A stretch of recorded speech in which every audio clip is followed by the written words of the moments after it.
मुख्यमंत्री पुष्कर सिंह धामी ने सुशीला तिवारी राजकीय मेडिकल कॉलेज हल्द्वानी में आयोजित कार्यक्रम में 147.28 करोड़ रुपए की 40 विकास योजनाओं का लोकार्पण और शिलान्यास किया। इनमें 72.38 करोड़ की 23 योजनाओं का लोकार्पण तथा 74.90 करोड़ की 17 योजनाओं का शिलान्यास शामिल है। वहीं मुख्यमंत्री ने कहा कि इन योजनाओं से नैनीताल जिले को विकास की नई गति मिलेगी। उन्होंने कहा कि राज्य सरकार उत्तराखंड को विकसित राज्य बनाने के लक्ष्य पर तेजी से कार्य कर रही है और कई ऐतिहासिक निर्णय जैसे समान नागरिक संहिता, सख्त नकल विरोधी कानून और धर्मांतरण कानून अन्य राज्यों के लिए भी प्रेरणा बने। उन्होंने विकास के साथ विरासत संरक्षण के संकल्प को दोहराया।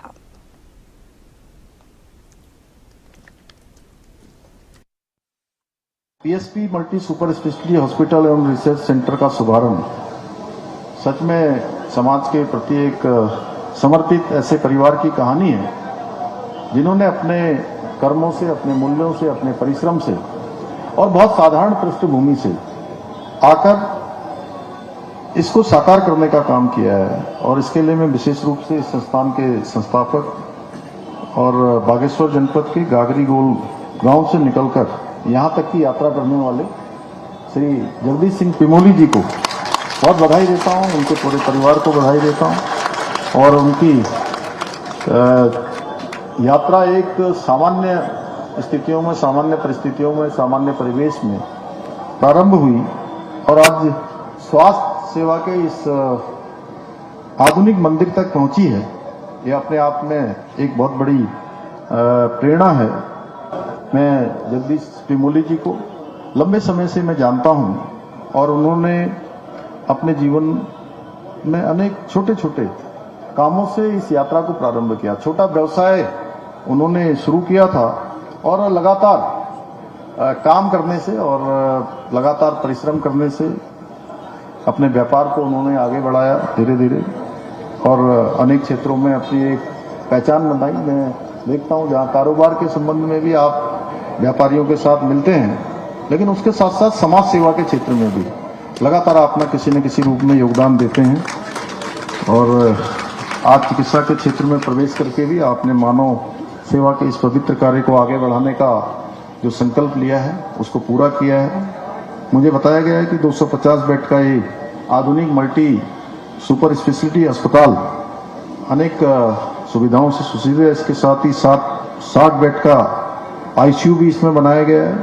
नवजात शिशुओं के लिए, बच्चों के लिए, हृदय रोगियों के लिए तमाम सुविधाएं इसमें उपलब्ध कराई गई हैं। मुझे पूरा विश्वास है कि यह संस्थान भविष्य में एक अच्छे अस्पताल के रूप में उच्च मानदंडों को स्थापित करेगा। चिकित्सा के मानचित्र में राज्य की जो सेवाएं हैं और गरीब लोगों को, सामान्य लोगों को भी, जो राज्य सरकार की भी हमारी योजनाएं हैं, जिसमें हमारा आयुष्मान भारत योजना हमारे प्रधानमंत्री जी के नेतृत्व में आज प्रत्येक गरीब परिवार के लिए एक उनके लिए बीमा की तरह सुरक्षा की गारंटी हो गया है। स्वास्थ्य के क्षेत्र में कि 5 लाख रुपए का इलाज मिलेगा।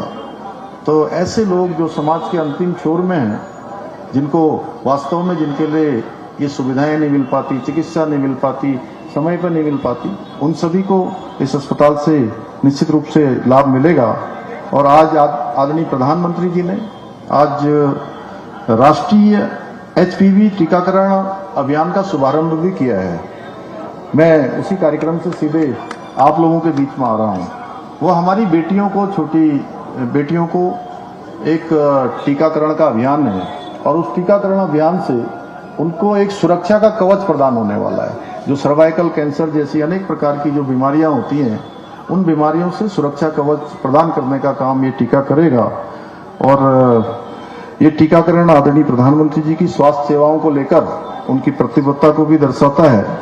और एक समय था जब इस प्रकार की बीमारियां, कैंसर जैसी, सर्वाइकल कैंसर जैसी गंभीर जो बीमारियां हैं, हमारी बहन बेटियों के लिए, उनका जीवन के लिए बहुत बड़ा खतरा बन रही थी। और ये केवल एक बीमारी नहीं थी, बल्कि असंख्य परिवारों के लिए बहुत बड़ी पीड़ा का कारण था। हमारी बेटियों को इस गंभीर रोग से सुरक्षित करने का संकल्प यदि किसी ने दृढ़ता से लिया है तो हमारे प्रधानमंत्री श्री नरेंद्र मोदी जी ने